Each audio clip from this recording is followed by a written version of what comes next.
খাতার মধ্যে একটু লেখেন লেখেন লেখেন, যেগুলো বলি এগুলো একটু লেখেন, কাজের জিনিস লেখেন। জি স্যার ওকে, এই বলেন। প্যাসেজটা মানে কত নাম্বার ক্যামব্রিজ বইয়ের একটু আগে বলিনি, এটা মানে Cambridge 16, reading passage 3, maybe test 2, Cambridge 16 test 2 reading passage 3, দেখেন হচ্ছে প্লান্ট থার্মোমিটার মেবি। হ্যাঁ, প্লান্ট থার্মোমিটার প্যাসেজটা বায়োলজিক্যাল একটা প্যাসেজ। ওকে, প্লান্ট থার্মোমিটার। আচ্ছা, তো লেখেন, এক এক করে বলতেছি, এগুলো অলরেডি পিডিএফ এর মধ্যে আছে, তারপরেও বলি। প্রশ্ন বোঝার নিয়ম হচ্ছে তিনটা, যতগুলো ম্যাচিং আছে সব ম্যাচিং এর ক্ষেত্রে প্রশ্ন বোঝার নিয়ম হচ্ছে তিনটা ইউজ করবেন। এক নাম্বার নিয়মটা কি? এক নাম্বার নিয়ম হচ্ছে প্রশ্ন থেকে কি করবেন, কিওয়ার্ড দাগাবেন, প্রথম কাজ।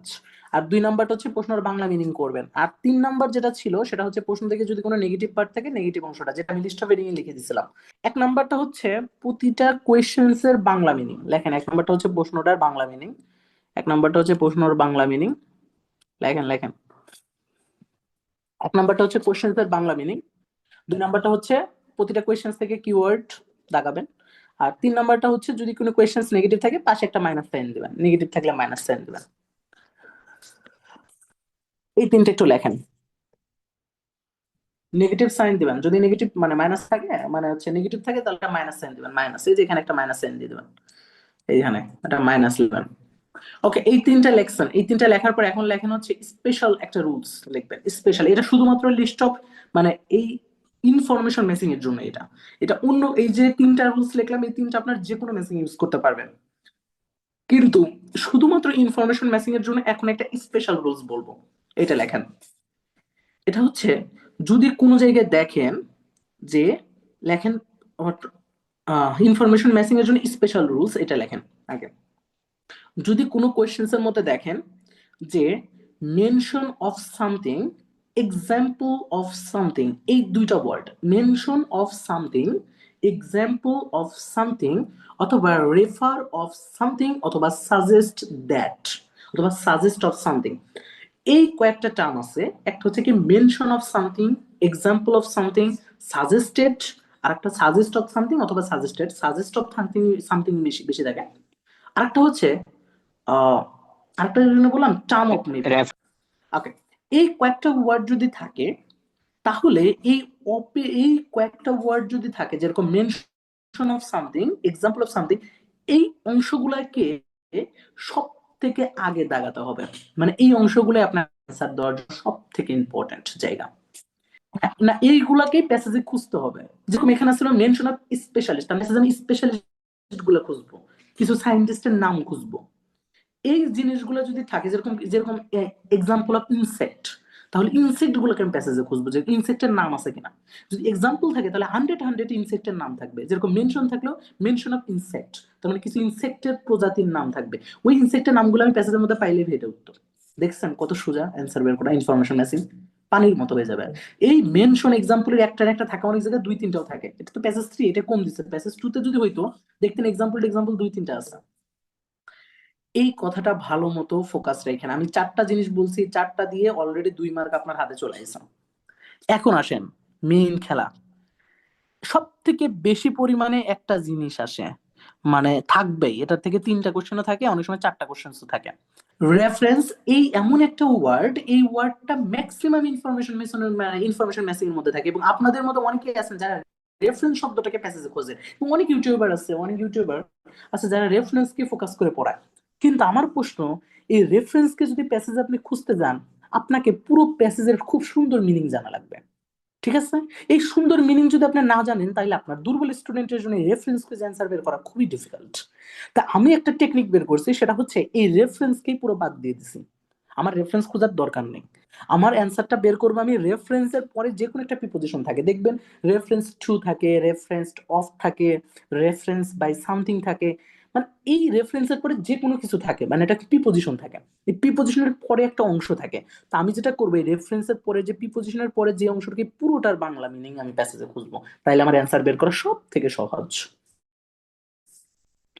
বুঝছেন ব্যাপারটা? তাহলে রেফারেন্স যুক্ত যদি কোনো সেন্টেন্স থাকে, লেখেন ব্যাপারটা, রেফারেন্স যুক্ত যদি কোনো সেন্টেন্স থাকে তাহলে, মানে এটা কিন্তু প্রশ্নে, প্রশ্নে যদি রেফারেন্স যুক্ত যদি কোনো সেন্টেন্স থাকে, রেফারেন্সের পরের প্রিপোজিশনের পরের সম্পূর্ণটার বাংলা মিনিং প্যাসেজে খুঁজবো। রেফারেন্সের পরে প্রিপোজিশন লেখার দরকার নেই, রেফারেন্সের পরের সম্পূর্ণটার অর্থ বা বাংলা মিনিং প্যাসেজে খুঁজলেই আমি অ্যান্সার পেয়ে যাব। মানে আমার রেফারেন্সকে খোঁজার দরকার নেই, আমি খুঁজবো রেফারেন্সের পরের অংশটার বা অর্থটা, বাংলা মিনিংটা, তাইলে আমার উত্তর শেষ। এটা কিন্তু প্যাসেজ 3, মনে রাখেন প্যাসেজ 3 মানে কঠিন জিনিস, রিসার্চ, পুরো রিসার্চ পেপার, ঠিক আছে? এই জন্য সাবধান। লেখেন, কথাটা লেখেন, এই যেটুকু লিখে দিলাম এখন, এইটুকু দিয়ে আপনার মোটামুটি প্রশ্নকে হ্যান্ডেল করতে পারবেন, যেটুকু লিখছি, যে কোনো ইনফরমেশন ম্যাচিং কে হ্যান্ডেল করতে পারবেন, জাস্ট আমি যেটুকু লিখছি এইটুকু যদি মাথায় রাখতে পারেন। লেখা শেষ হয়েছে নাকি? লেখা শেষ হলে বলবেন। এই দেখেন, এই যে এখানে আরো একটা প্যাসেজ আছে, এটা মনে হয় ক্যামব্রিজ 14 টেস্ট 2 এর দা স্কাইস্ক্রাপার ডিজাইন, স্কাইস্ক্রাপার ডিজাইন, এই যে একটা, আরো একটা প্যাসেজ আছে আমাদের এখানে, দুইটাই করাবো না দেখে, আজকে একটা করাইলে নেক্সট ক্লাসে আরো একটা করাবো না, সমস্যা নেই, দরকার না। মানে এই টপিকটা আমাদের পড়তে হবে, এই টপিক পরীক্ষা আসবেই। ইনফরমেশন ম্যাচিং আর নেম ম্যাচিং এমন একটা জিনিস, এই দুটো পরীক্ষা আসেই। ইনফরমেশন ম্যাচিং আর নেম ম্যাচিং এই দুটা লিস্ট অফ এডিং অনেক সময় আসে না, বাট ইনফরমেশন ম্যাচিং আর নেম ম্যাচিং, এরা হচ্ছে ম্যাচিং এর মধ্যে বস, এরা দুইজন হচ্ছে ম্যাচিং এর বস, বুঝছেন? আচ্ছা, 33 নম্বরটা আমরা এখন করবো। 33 নম্বরটা সবগুলো আমরা মিনিং করবো। আমরা এখন আমরা কি জানি, আমরা প্রশ্ন পড়ার নিয়ম জানি, টোটাল হচ্ছে কয়টা? তিনটা। তিনটা নিয়মের মধ্যে এবং আরো কিছু আমরা সাবস্টিটিউট হিসেবে কিছু নিয়ম জানি, সবগুলো নিয়মই মোটামুটি আমরা জানি। এখন আমরা নিয়মগুলোকে অ্যাপ্লাই করবো, কিভাবে করি দেখো, দেখেন।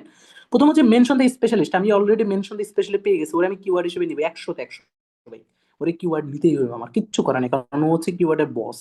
কারণ ওরে আমি খুঁজবো, হু দ্বারা হচ্ছে ওর পরিচয় দিচ্ছে, তো ওর যে পরিচয় দিচ্ছে, এই পরিচয়টাকে আমি একটু খুঁজবো। সেটা হচ্ছে ক্যান মেক ইউজ, তারা ইউজ করতে পারবে, তাহলে হচ্ছে রিসার্চ ফাইন্ডিংটা।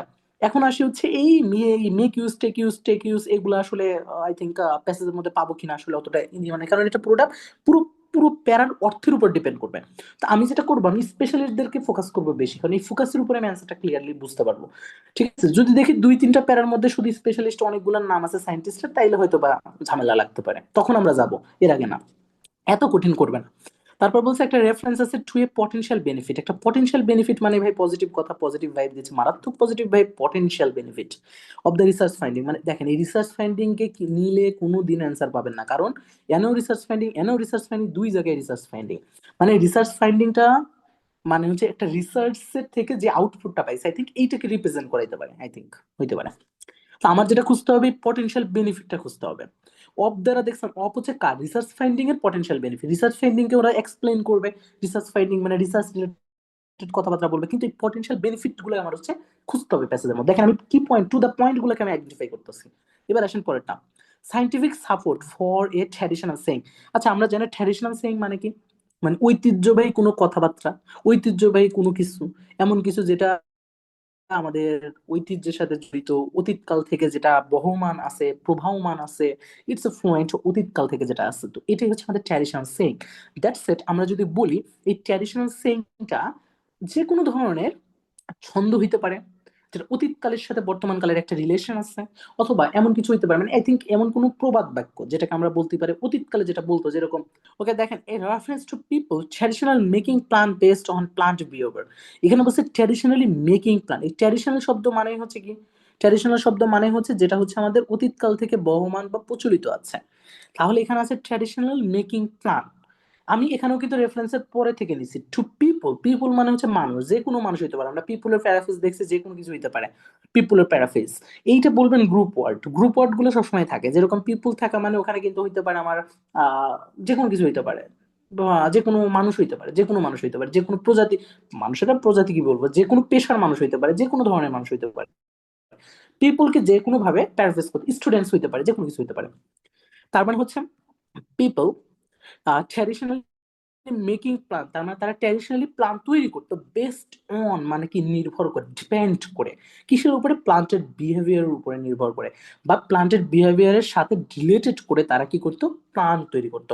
প্ল্যানিং মানে হচ্ছে কি, আই থিঙ্ক ট্র্যাডিশনাল প্ল্যানিং গুলো হচ্ছে, আই থিঙ্ক আমরা তো আর করি না, আমরা ট্র্যাডিশনাল প্ল্যানিং গুলো করে হচ্ছে বিভিন্ন ধরনের যারা হচ্ছে আহ ধরেন ই টাইপের, মানে বিভিন্ন ধরনের ট্র্যাডিশনাল, আই থিঙ্ক আমি এটাকে বুঝাইতে পারবো না এইভাবে।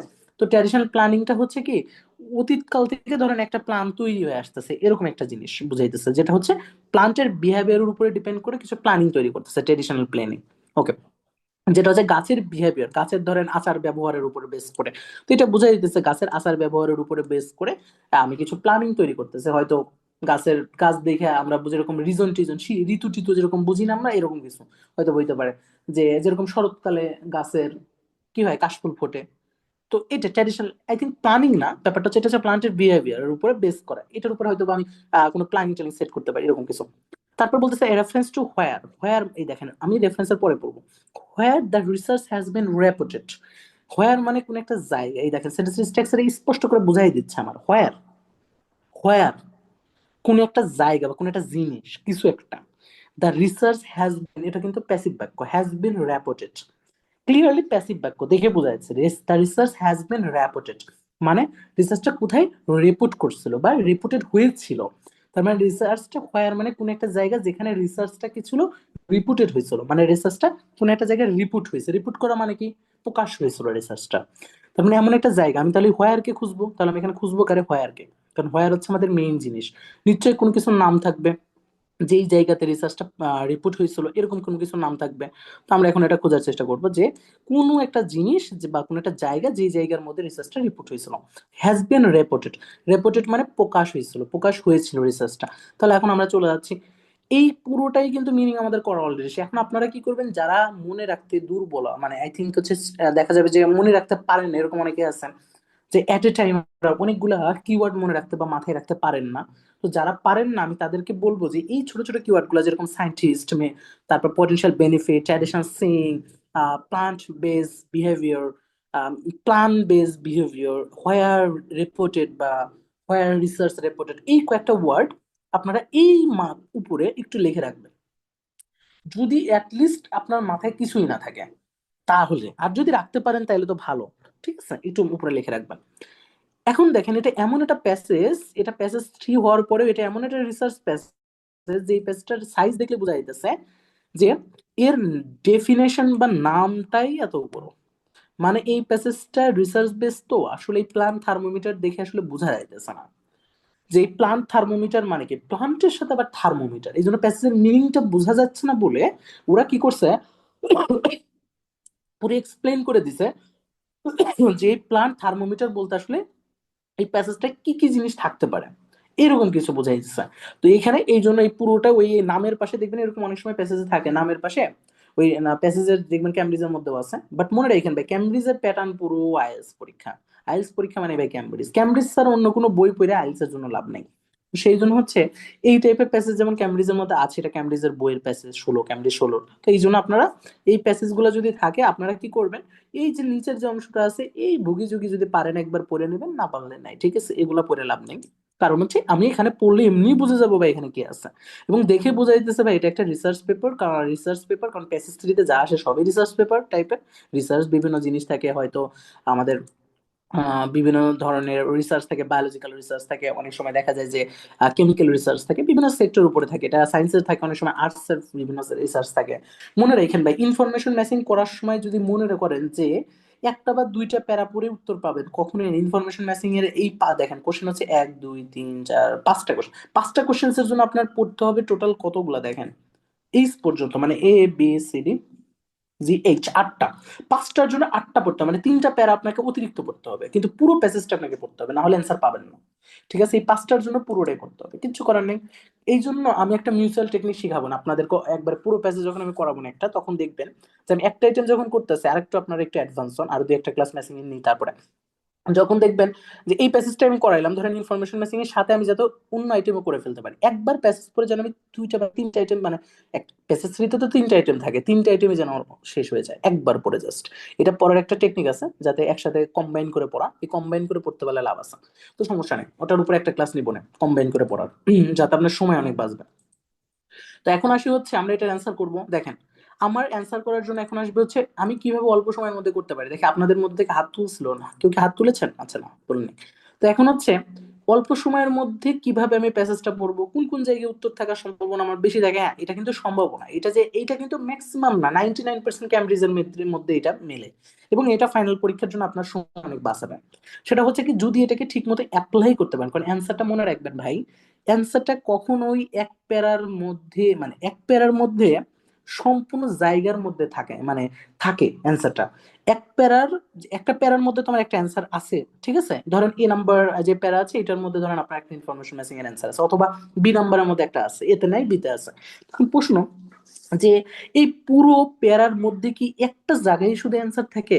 না, অ্যান্সারটা এক জায়গা না, অ্যান্সারটা দুই তিন জায়গাতে অনেক সময় বলে দেয়, এবং এটা সবসময় থাকে এক জায়গা বা দু জায়গা থাকে। এখন প্রশ্ন, আমি যদি পুরোটা পড়ি তাহলে আমি যদি মনে না রাখতে পারি তাহলে আমার কোনো লাভ নেই। তা আমাকে এক্সাক্ট কিছু কিছু জায়গা আছে যেই জায়গাতে মেইন আইডিয়া গুলো প্রেজেন্ট থাকে, ওই জায়গাগুলো কি, যেরকম আমি আপনাদের এমসিকিউর কালকের ওই ক্লাসটা যেটা আমি দিয়েছিলাম ইউটিউবে, তো ওই ক্লাসের মধ্যে দেখছেন যে আমি মেইন আইডিয়া নিয়ে একটা কথা বলছি। মেইন আইডিয়া এমসিকিউতে কোন কোন জায়গা থাকে? মেইন আইডিয়া থাকে হচ্ছে প্রথম দুই লাইন শেষ দুই লাইনের মধ্যে বেশি থাকে। হ্যাঁ, এখন প্রশ্ন, এই দুইটার মাঝে কি থাকতে পারে না? হ্যাঁ, থাকতে তো পারে, থাকবে, এটা শিওর কি, বা থাকতে পারে, কিন্তু এই দুটাতে বেশি থাকে, রেঞ্জ বেশি। তো এই রেঞ্জের উপর আপনি যদি টার্গেট করেন আপনার অ্যান্সার পাওয়াটা সম্ভব, ইজি হবে। তারপরে হচ্ছে কি বাট হাউ এবার কন্ট্রাস্ট ওয়ার্ড। এই কন্ট্রাস্ট ওয়ার্ড গুলো হচ্ছে খুবই ইম্পর্টেন্ট, যেটা এমসিকিউর ক্ষেত্রে হয়। কারণ এমসিকিউ, দেখবেন এমসিকিউতে কি হয়, যখন বলে কথাটা ঘুরায় ফেলে, ওই ঘুরানোর কাজটাই করে বাট হাউ এবার। এইগুলো সেন্টেন্সের স্ট্রাকচার দেখে আমরা বুঝি যে যাই হোক, আপনাকে একটা কথা বলা হয়েছে আপনাকে, দেন তারপরে হাউ এবার বললাম, তার মানে ওই কথাটাকে আমি অফ করে দিই, স্কিপ করে আমি নেক্সট এর নতুন কিছু বলতে চাচ্ছি, এবং ওই যে আগের কথা স্কিপ করছি, না আগের কথাটা আমার ইম্পর্টেন্ট না, নতুন কথাটা আমার ইম্পর্টেন্ট। আমি আপনাকে অনেক কথা বলছি, তারপরে আমি হাউএভার বলে মেইন কথাটা বললাম। যাই হোক, এইটাই আমি ডিসিশন, ডিসিশনটা নিচ্ছি হাউএভার এর পরে, ডিসিশনটা নিচ্ছি বাট এর পরে। দেখেন ওই ডিসিশন ট্র্যাকিং যে জায়গাটা, ডিসিশন ট্র্যাকার যে জায়গাটা, সেটাই হচ্ছে আমার মেইন আইডিয়া। এই জায়গাগুলো আপনাদের বুঝতে হবে। এখন আসি, এই এমসিকিউর ক্ষেত্রেও কিছু কিছু এরকম যায়, এমসিকিউ না সরি, ইনফরমেশন ম্যাচিং বলেন, লিস্ট অফ হেডিং বলেন, এইটার প্যাসেজ পড়ার কিছু নিয়ম আছে। এই জায়গাগুলোতে অ্যান্সার থাকার পসিবিলিটি হচ্ছে 99% প্লাস। তো এরকম জায়গাগুলো হচ্ছে কি কি, আমি একটু বলি, একটু লেখেন। এক নাম্বারটা হচ্ছে, এটা পিডিএফ এর মধ্যে আছে, আমি তারপরে বলে দিই। এক নাম্বারটা হচ্ছে হাইপেন এবং ক্লোন, এই দুইটা খুবই ইম্পর্টেন্ট জিনিস, হাইপেন এবং ক্লোন। হাইপেন কিন্তু ছোটটা না, বড়টা, আমি বারবার বলি ক্লাসে, কিন্তু তারপর আপনারা জিনিসটা ভুল করেন, আমার ছোট হাইপেন নিয়ে আপনারা পড়েন। আমি হাইপেন বলছি বড়টা, এই যে বড়, এই হাইপেনের কাজ হচ্ছে দুইটা সেন্টেন্সে এই হাইপেনের পরে আগের যে অংশটা থাকে ওই অংশটাকে রিপ্রেজেন্ট করে এই হাইপেনটা। এই হাইপেনের পরে হচ্ছে এক্সপ্লেইন করা হয় আগের অংশটাকে, এই জন্য এটাকে বলে বড় হাইপেন। আর ছোট হাইপেন হচ্ছে দুইটা ওয়ার্ডের মধ্যে লিঙ্ক করে। এই হাইপেন দুইটার মধ্যে মাথায় রাখবেন, দুইটা যখন দুইটা ভাইবকে লিঙ্ক করে তখন হয় বড় হাইপেনটা। আর যখন দুইটা, মানে দুইটা ভাইব বলতে বুঝাইতেছে আগে যে অংশটা আছে ওইটাকে রিপ্রেজেন্ট করা হিসেবে আর পুরো ভাইবটা দিচ্ছে বা এক্সপ্লেন করতেছে, সেটা হচ্ছে আমাদের বড় হাইপেনে। কিন্তু ছোট হাইপেনটা হচ্ছে দুইটা ওয়ার্ডের মধ্যে লিঙ্ক করে। তো যাই হোক, দুইটা ওয়ার্ড না, দুইটা ওয়ার্ডকে একসাথে একসাথে করে, ঠিক আছে, মার্স করে। তো এইটা হচ্ছে আমাদের ছোট হাইপেন, যেটা ছোট হাইপেনটা কোনোদিনও নজর দিবে না, নজর দিবেন এই বড় হাইপেনটা। তো এই যে দেখেন, এই যে এখন ছোট হাইপেন, এই যে নাইট টাইম, নাইট টাইমকে একসাথে যুক্ত করছে হচ্ছে এই ছোট হাইপেন। কিন্তু এই যে বড় হাইপেন যেটা, এই বড় হাইপেনটা হচ্ছে এই অ্যালোইনটার থেকে শুরু করে পুরো অংশটা, এইটুকু পুরো অংশটা হচ্ছে কি করছে আগের সাথে সংযুক্ত আছে, এইটা হচ্ছে এটা বোঝাইছে। তাই এই এই অংশটা হচ্ছে মেইন আইডিয়া। কিন্তু এই এগুলা কোনোদিনও পড়বেন না, এই ছোট হাইপেন যেটা ওয়ার্ডের মধ্যে, এই যে ছোট ছোট দেখেন এগুলো, আর এটা দেখলে বুঝা যায় কত বড়, দেখছেন? তো তাহলে একটা যেটা মাথায় রাখলেন, কি মাথায় রাখলেন, সেটা হচ্ছে হাইপেন অথবা ক্লোন যদি কোথাও না দেখেন, তাহলে আপনি কি করবেন, হাইপেন এবং ক্লোন যুক্ত সেন্টেন্সটা খুব সুন্দর করে পড়বেন এবং তার আগে এবং পরের সেন্টেন্সটাও পড়ার চেষ্টা করবেন। তাহলে হাইপেন যুক্ত যদি প্যারাটা অনেক বড় থাকে তাহলে এগুলো করার চেষ্টা করবেন, হাইপেন যুক্ত সেন্টেন্সটা পড়বেন এবং তার আগের এবং পরের সেন্টেন্সটা পড়ার চেষ্টা করবেন। তা হাইপেন এবং ক্লোন লিখে রাখেন এটা। এবার আসেন 2 নাম্বার টিপস। 2 নাম্বারটা হচ্ছে, এই যদি দেখেন হচ্ছে হাইপেন অথবা ক্লোন এগুলা ধরেন নাই, অথবা এরকম থাকতে পারে যে হাইপেন এবং ক্লোনটা একাধিক আছে, তাহলে এখন এইভাবে লেখেন যে হাইপেন এবং ক্লোনটা যদি একাধিক থাকে তাহলে প্রতিটা হাইপেন এবং ক্লোন যুক্ত লাইনই পড়বেন। লেখেন, যদি হাইপেন এবং ক্লোন যদি একাধিক থাকে তাহলে প্রতিটা হাইপেন এবং ক্লোন যুক্ত লাইনটা পড়বেন। যদি একাধিক থাকে, অনেক সময় দেখা যায় একাধিক থাকে, তো একাধিক যদি থাকে তাহলে প্রতিটা যুক্ত লাইন একটু পড়ার চেষ্টা করবেন। এবার আসেন 3 নাম্বারটা। 3 নাম্বার নিয়মটা হচ্ছে খুবই মজার এবং ফানি নিয়ম। সেটা হচ্ছে কি, প্রথম দুই লাইন এবং শেষ দুই লাইন হচ্ছে আপনার জন্য সব থেকে ইম্পর্টেন্ট জায়গা। আপনি প্রথম দুই লাইন এবং শেষ দুই লাইন যখন কিছুই পাবেন না, অথবা যদি উত্তরগুলো হাইপেন টাইপের না পান, তাহলে প্রথম দুই লাইন এবং শেষ দুই লাইন আপনার জন্য হচ্ছে সব থেকে ইম্পর্টেন্ট জায়গা। প্রথম দুই লাইন এবং শেষ দুই লাইন, এইটা হচ্ছে সব থেকে ইম্পর্টেন্ট জায়গা, প্রথম দুই লাইন শেষ দুই লাইন। যত ম্যাচিং আছে ম্যাক্সিমাম উত্তরগুলো প্রথম দুই লাইন এবং শেষ দুই লাইনের মধ্যে থাকে, ম্যাক্সিমাম হাইট উত্তরগুলা, ঠিক আছে? প্রথম 2 লাইন এবং শেষ 2 লাইনের মধ্যে ম্যাক্সিমাম থাকে, এবং উত্তরগুলা কিন্তু পাবেন আপনি যদি 100 সিনোনিম মেলে, না হলে উত্তর দাগানোর কোনো দরকার নেই। যদি সিনোনিম না মেলে ভুলে উত্তর দাগাবেন না, আন্দাজে কোনো দাগাবেন না, দাগাইতে হবে এক্স্যাক্টলি এইটাই উত্তর। যখন আপনার হুবহু সিনোনিম মিলতেছে, হুবহু ভাইব মিলতেছে, তখনই উত্তর রাইট, নাহলে রাইট না। ওকে, এখন আসি, আমরা অ্যান্সার করব। আমি একটু পড়ে আসি কারণ আমরা অলরেডি এগুলো ভুলে গেছি। প্রথমটা ছিল সায়েন্টিস্ট, পরেরটা potential benefit, traditional saying, traditional making plant, plant behaviour উপরে, where research has been reported, research reported where. এখন সবগুলো মাথার মধ্যে আছে সবার, একবার করে পড়ে নেন, সবাই পড়ে নেন, পড়ে নেন, এখন সলভে যাবো, ধুমায় সলভ করবো। সবগুলো মাথায় আছে? এখানে বলছে রিসার্চ হ্যাভ রিভিলড, রিসার্চটা রিভিল করতেছে ওয়ান কাইন্ড অফ, আর কিছু পড়া লাগে বলেন? রিসার্চ রিভিল করা মানে কি? একটা রিসার্চ আপনি রিভিল করে ফেলছেন, বের করে ফেলা মানে সবার জন্য কি করে দেওয়া, সবার জন্য মুক্ত করে দেওয়া না? জার্নাল সায়েন্সে পাবলিশ করছে, দেখছেন নি? তাইলে কি এইটার উত্তর একবার পানির মতো না? দেখেন আমার কি এটা পড়া লাগছে ভাই?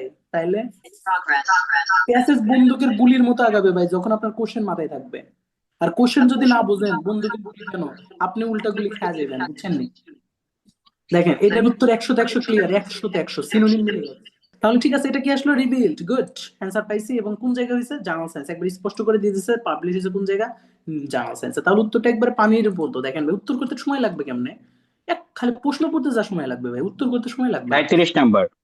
তাহলে এটা হচ্ছে 37 নম্বর, গুড। 37 নম্বর উত্তর হচ্ছে এ, 37 নম্বর উত্তর হচ্ছে এ। পাইয়া গেছে একটা, এটা কাইটা দিন। যখন পাইয়া গেছি ওরে কাইটা দিব, ওর দিয়ে আমার কোনো কাজ নাই, কাটে কেমনে? আমার এটা তো অনেক আগের আগের, তো এটা তো আসলে জানি না আসলে কাটে কেমনে, যাক কাটার পা কাটতে পারি না। এবার আসে হচ্ছে পরেরটা, পাওয়ার পয়েন্ট অনেক আগের। এবার আসি বি নাম্বার, বি নাম্বারটা একবারে ছোট, এত ছোট তো উত্তর থাকার সম্ভাবনা খুবই কম। তারপরে একটু পড়ি, পড়ি দেখি এখানে কি আছে। তো আছেই 2 লাইনের, কি দিতাম, কি করতাম বলেন, একটু পড়েন তারপরে পড়েন। The warmer it is, the faster the molecular change stimulating plant growth। মানে মলিকুলার যে চেঞ্জটা হচ্ছে সেটা স্টিমুলেট করতেছে প্লান্টের গ্রোথের উপরে। ওয়ার্মার ক্লাইমেট মানে যত গরম হইব তত মনে হয় আই থিঙ্ক বাড়বে, এরকম কিছু। আর এখানে মলিকুলার স্টেটের কথা বলছে, মলিকুলার স্টেট না এটাও আচ্ছা বুঝছি, গরম সময়ের মধ্যে গাছের ফাস্টার চেঞ্জেস হয়, মানে গাছের গ্রোথ বেশি হয় এটাই। গরমের সময় যত বেশি মানে তাপমাত্রা যত বেশি, গাছ তত, এইগুলা নিয়ে কিছু আছে নাকি? কোনো কিছুই তো নাই। তাপমাত্রা বেশি হলে গাছের গ্রোথ বেশি হয়, কিছুই তো নাই, গাছের গ্রোথের সাথে তাপমাত্রা রিলেটেড নাই। ওকে, এটা বাদ, এটার মধ্যে উত্তর নাই, বুঝছেন নি? এটার উত্তর নাই, বুঝছেন তো সবাই? জি ভাই। এটার মধ্যে কি উত্তর আছে কি বলেন? আপনাদের মাথায় কি কারো কিছু আছে যে ভাই এটার মধ্যে এটা উত্তর আছে, এরকম কিছু? এটা না ভাই। কম্পারিজন আছে সায়েন্টিস্টদের সাথে। বলেন, এটার মধ্যে উত্তর নাই তাই না? সবাই ক্লিয়ার তো, বুঝছেন তো? দেখেন এটার মধ্যে এটা কি বলছে ভাই, এখানে বলছে মলিকুলার স্টেট নিয়ে, চেঞ্জ চেঞ্জ গুলো স্টেটের করতেছে, মানে একটা মলিকুল থেকে অন্য, মানে মলিকুলার যে চেঞ্জ স্টেট, মানে আপনারা যারা বায়োলজিক্যাল পড়ছেন জানেন আপনারা, বা কেমিস্ট্রি রিলেটেড যারা এরকম সায়েন্স রিলেটেড পড়ছেন, আপনারা জানেন হচ্ছে মলিকুল গুলো নিজের অবস্থান মানে স্টেটটা চেঞ্জ করে। এটা হচ্ছে কেমন, ঘুম, ওদের মধ্যে ওরা ডাইমেনশনালি, যেটাকে বলে হচ্ছে আমার, আপনারা দেখবেন যে একটা মলিকুল আর একটা মলিকুলের যেরকম যেটা হচ্ছে হচ্ছে লোয়ার স্টেট থেকে আপার স্টেট, যখন একটা ইলেকট্রন নিচ স্টেট থেকে উপর স্টেটের মধ্যে যায় তখন শক্তি বিকিরণ বা আপনার শক্তি গ্রহণ করে, আই থিঙ্ক এটা জানেন, উপর থেকে নিচে আমরা শক্তি কি করে, বিকিরণ করে, নিচ থেকে উপরে শোষণ করে, ইলেকট্রন যখন জাম্প করে। তো এইটাই হচ্ছে মলিকুলার চেঞ্জ স্টেট, স্টেটটা যখন চেঞ্জ করে লোয়ার স্টেট থেকে যখন আপার স্টেটে যায়, ঠিক আছে এটা। তো আমি সায়েন্স পড়াচ্ছি না, সেই জন্য এগুলার এক্সপ্লেন তো করে লাভ নেই। তো এখন আসি হচ্ছে, এগুলো তো বুঝলাম, the warmer it is the ফাস্টার, তার মানে বোঝা যাইতেছে যত বেশি গরম হইতেছে ততই ফাস্টার দ্য মলিকুলার চেঞ্জ হচ্ছে এবং প্লান্টের গ্রোথ হচ্ছে। মানে যত গরম হইতেছে তত গাছ বৃদ্ধি পাচ্ছে। দেখবেন যে শীতকালে গাছের গ্রোথ কম, কিন্তু গরমকালে প্রচুর গ্রোথ হয়। ঠিক আছে, এইটা হয়, এটা বড় গাছগুলোর ক্ষেত্রে, ওই সবজি টবজি না। ওকে, এবার আসি হচ্ছে সি নাম্বারটা। এবার আসেন সি নাম্বারটা, সি নাম্বারটা দেখে আপনারা পারেন কিনা। এই যে সি নাম্বারটাই দেখেন কত মজার জিনিস এখানে আছে। ও, এখানে তো সবই পড়া লাগবে, ক্লোনও আছে, ও মাই গড, এখানে তো সবই আছে, দেখি 2 লাইনে পড়েন, এটা বাদ দেন না কিছু। ক্লোনও আছে, হাইপেনও আছে, সবই পড়েন, দেখি আপনারা পারেন কিনা, এটার উত্তর পারেন কিনা, দেখি কে বের করতে পারেন এটার উত্তর। এটা আমি এটা করবো না, এটা সহজ, অনেক সহজ। ভাই এটা 36 মেবি। এটা 36, ভাইরা বলতে 36, আপুরা কিছু বলেন নাকি? গার্ডেনার্স, তার মানে এখানে হয়তো পিপুলদেরকে রিপ্রেজেন্ট করছে, ওখানে কিন্তু পিপুল ছিল, পিপুলদেরকে রিপ্রেজেন্ট করছে। তাহলে পিপলদেরকে কে রিপ্রেজেন্ট করছে? ফার্মার অ্যান্ড গার্ডেনার্স, এটা দিয়ে রিপ্রেজেন্ট করছে। তার মানে তারা তারা দেখেন এখানে বলছে known for hundreds of years, known for hundred, তার মানে নোন ফর ছিল, তাদের কাছে পরিচিত ছিল কত, 100 মানে হান্ড্রেড অফ ইয়ার্স, মানে হাজার, মানে হান্ড্রেড মানে হচ্ছে 100, হাজার না, থাউজেন্ড হইলে আরো বেটার হইতাম, মানে শত শত বছর ধরে তাদের কাছে এটা প্রচলিত ছিল। How responsive plant are to temperature, plant কিভাবে রেসপন্স করে টেম্পারেচারের সাথে, মানে টেম্পারেচারের সাথে প্লান্টের যে রেসপন্সটা সেটা তাদের কাছে মানে শত বছর ধরেই তাদের কাছে এটা জানা ছিল। মানে কারা জানতো? ফার্মাররা জানে। যেরকম আপনি কৃষকদেরকে চিন্তা করেন, দেখেন আপনি সেন্টেন্সটা এভাবে মিনিং দেখেন, ওয়ার্ড বাই ওয়ার্ড করছেন, আমার এক্সাক্ট বাই 100 দরকার নেই, আমি কাছাকাছি গেছি কিনা এটা আমার দরকার। দেখেন আপনারা এক্স্যাক্টলি না যে কাছাকাছি যাওয়ার চেষ্টা করবেন। এখন আসেন টু মানে তে, টেম্পারেচারের সাথে, কার সাথে?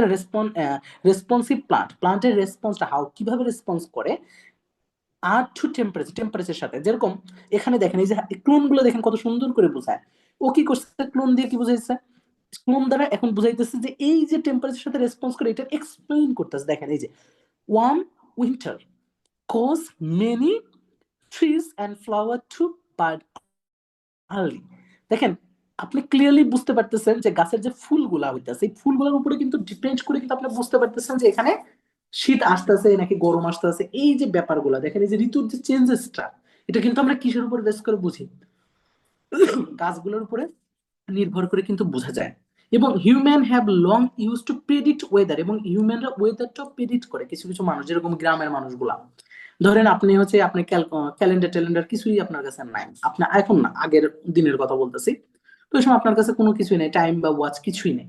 তো আপনি কিন্তু যেরকম ফার্মাররা, আপনি এখনো গ্রামে গেলে দেখতে পারবেন যে কোন সময় কোন ফসল উৎপন্ন করতে হবে তারা কিন্তু এই পানির অবস্থা দেখা, ঋতুর অবস্থা দেখে তারা কিন্তু লাগায়। তারা কিন্তু কতটুকু বীজ দিতে হইব, কি দিতে হইব, তাদের কিন্তু কোনোভাবে কোনো ধরনের ট্রিটমেন্ট, কোনো ধরনের শিক্ষাও কিন্তু তাদের দরকার নেই। তারা কিন্তু অটো ভাইয়া জানে, দেখা যাচ্ছে অটো অনেক বোঝে। অনেক কৃষক হ্যাঁ, আছে, দেখা ব্যাপারটা যাচ্ছে বুঝছেন? তারা তার মানে তারা জমির। প্রেডিক্ট করতে পারে, প্রেডিক্ট করে, কারণ এটা এটা হাজার বছর ধরে এটা তাদের থেকে কালচারটা তারা কিন্তু অ্যাসিভ করছে। তো আমরা কিন্তু পারবো না, কারণ আমি যদি তাদের ক্ষেত্রে যাই, তাদের সাথে যদি যে এখন আমি যদি আমার দাদার সাথে গিয়ে যদি আমি এখন কাজ করতাম, যদি আমি তাদের সাথে কাজ করতাম, তাহলে আমিও কিন্তু এটা পারতাম। কিন্তু আমি তাদের থেকে কাজ করি না, তো আমি এখন পারবো না। তো আপনাদের মধ্য থেকেও আপনারা পারবেন না, কিন্তু তারা যদি যারা কাজ করতেছে তারা কিন্তু ঠিকই শিখে গেছে।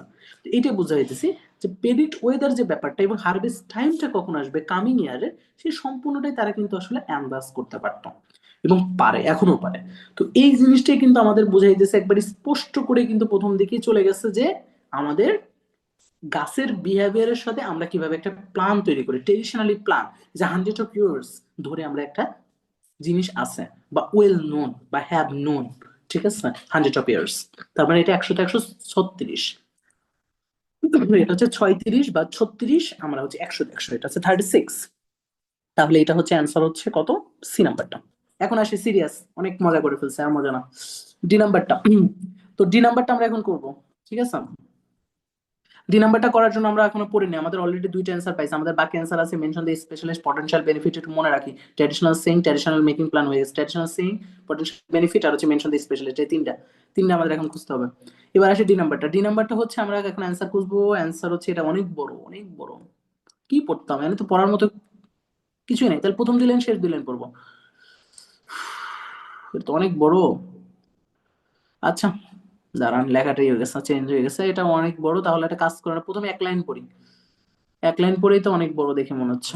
দেখি একটু পরে কি আছে। এখানে বলছে weather and temperature set to become ever more unpredictable due to climate change. Researchers say that discovered that this light sensing molecule also function as the internal thermometer in plant cell. তার মানে এখানে যেটা বোঝাইতেছে যে weather and temperature set to become ever more unpredictable due to climate চেঞ্জের জন্য দেখা যাচ্ছে ওয়েদার এবং টেম্পারেচারটা বিকাম হচ্ছে দিন দিন আনপ্রেডিক্টেবল হচ্ছে, মানে এটা প্রেডিক্ট করাটা একটু ডিফিকাল্ট হয়ে পড়তেছে মানুষের জন্য। Researcher say the discovery, researcher say করতেছে, বলেছে এবং ডিসকভার করতেছে যে লাইট সেন্সিং যে মলিকুল গুলো আছে, মানে যেগুলো আলোক সংবেদী মলিকুল গুলা, মানে যে সকল মলিকুল গুলা আলোক সংবেদী, also function as the internal thermometer, যেগুলা ওই গাছের ভিতরের মধ্যে ইন্টারনাল থার্মোমিটার হচ্ছে আমার গাছের মধ্যে যে মলিকুলার থার্মোমিটার, যেটা মানে আমাদের শরীরের মধ্যে যেরকম তাপ নিয়ন্ত্রণ যে ব্যাপারটা আছে, এটা ইন্টারনাল থার্মোমিটার। এরকম আমরা এক্সটার্নাল থার্মোমিটার গুলো হচ্ছে বাজারে যেগুলো কিনা যায়। ইন প্লান্ট সেল মানে প্লান্টের সেলের মধ্যে যেটা ইন্টারনাল থার্মোমিটার সেটার কথা বলছে। এগুলা এগুলা এগুলো হচ্ছে মলিকুল, যে light sensing molecule also function, এটা ফাংশন অ্যাজ মানে হিসেবে, এটা ইন্টারনাল থার্মোমিটার হিসেবে আমাদের সেলের মধ্যে এটা ফাংশন করে। তার মানে ইন্টারনাল থার্মোমিটার কাকে রিপ্রেজেন্ট করাইছে? এই লাইট সেন্সিং মলিকুলকে রিপ্রেজেন্ট করাইছে। কথাটা ঠিক আছে? Light sensing molecule also function as মানে হিসেবে, কার হিসেবে করছে? The internal thermometer. দেখেন আমি প্যাসেজ গুলো কিভাবে পড়ি, আপনারা এই স্ট্রাকচার গুলো পড়ার চেষ্টা করবেন, এইভাবে স্ট্রাকচার গুলো ধরে ধরে। তার মানে এই লাইট সেন্সিং মলিকুলটাই হচ্ছে আমার internal thermometer in the plant sell. এইটাই একই জিনিস দুইটা। কুড হেল্প আস করে ব্রিট। শেষের দিকে একটু যাই, শেষের দিকে দেখি হচ্ছে তো অনেক বড়, এখানে থার্মাল স্ট্রেস থেকে পড়তে হবে। দেখি এখানে কি আছে, থার্মাল স্ট্রেস রিডিউস করে ক্রপ। আচ্ছা, ক্রপসের যেই অংশগুলো পড়ে থাকে, যে অংশগুলো যেরকম হলো অদক্ষেপ, আই থিঙ্ক আপনারা হচ্ছে ইয়েলস শব্দটা জানেন অনেকে, এটা আমরা কেমিস্ট্রিতে ইউজ করি অনেক বেশি।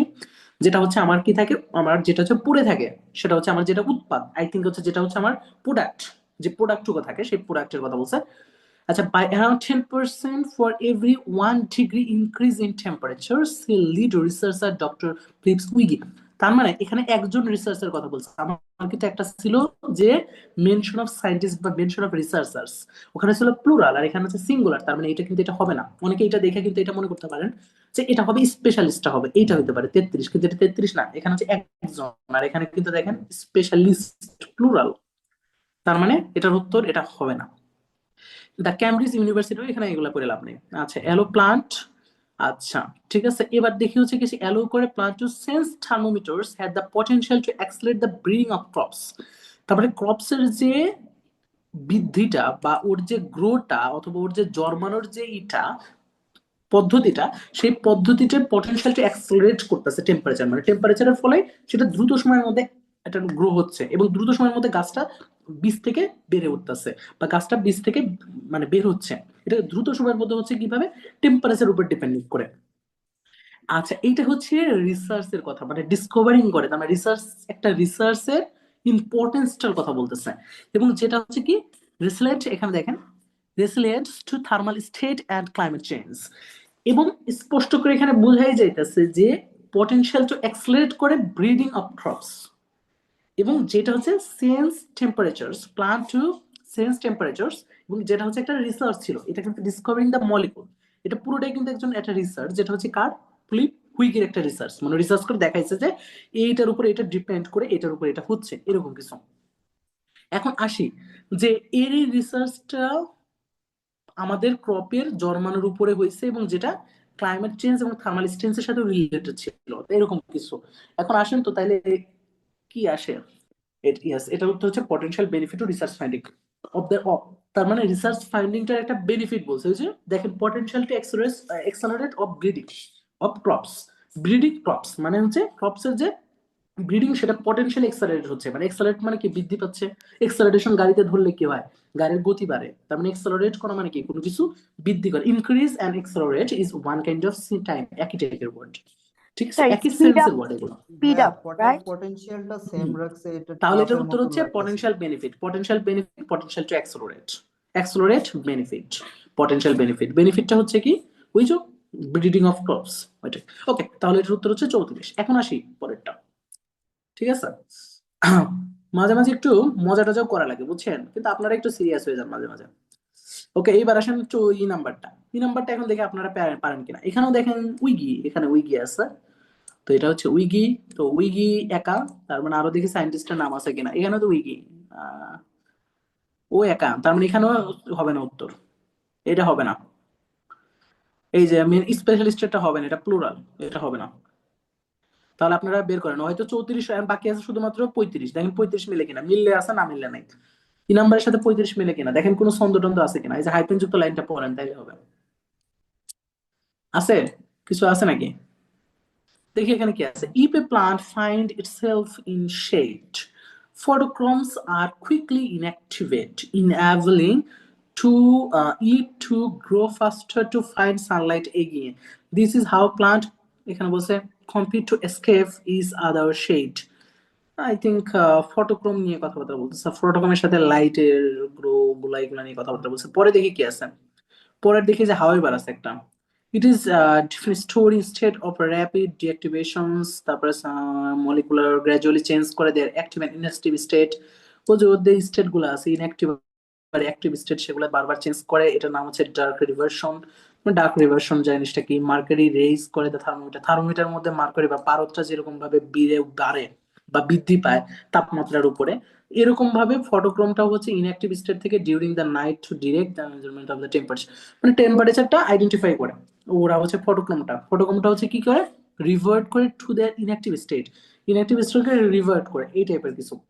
এখন যাই হোক, এটা হচ্ছে ব্যাপারটা বুঝাইতেছি যে সহজ ভাষায় যদি বলতে যাই, এখানে যেটা বুঝাইতেছে যে একটা স্টেট থেকে অন্য স্টেটের মধ্যে যদি আমি চেঞ্জেস করি, এইটার নামটা আসলে কি, মলিকুলটা যে স্টেট চেঞ্জ করে এই চেঞ্জের নামটা আসলে কি, এবং অ্যাক্টিভেশন থেকে ডিঅ্যাক্টিভেশন যায়, এইটা নিয়ে পুরোপুরি বলছে টেম্পারেচারের সাথে রিলেটেড করে।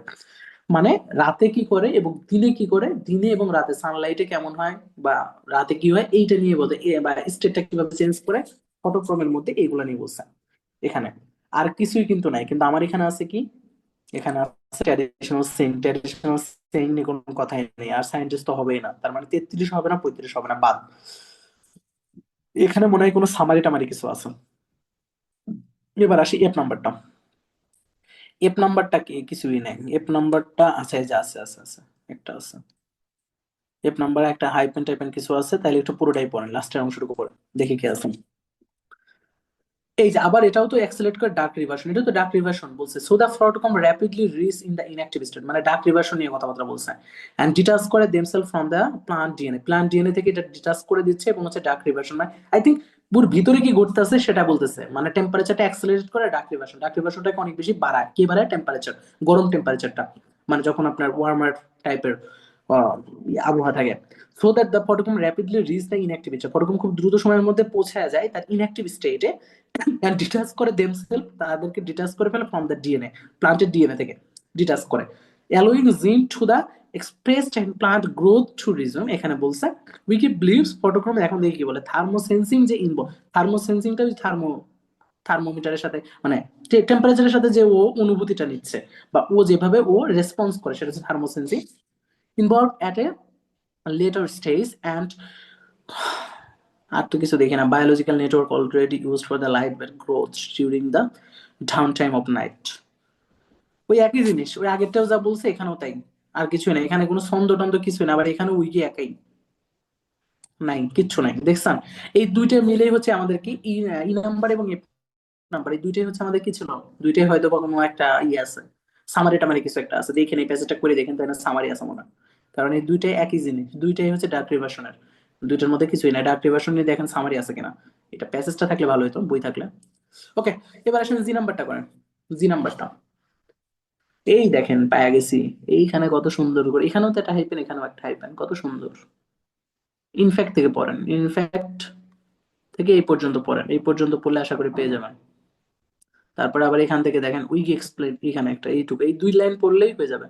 পড়েন, এটা আপনারা বের করেন, একবারে সোজা এটা, এটা উত্তর 35 কে বোঝেন না এখন বলেন, একবারে সোজা এটা।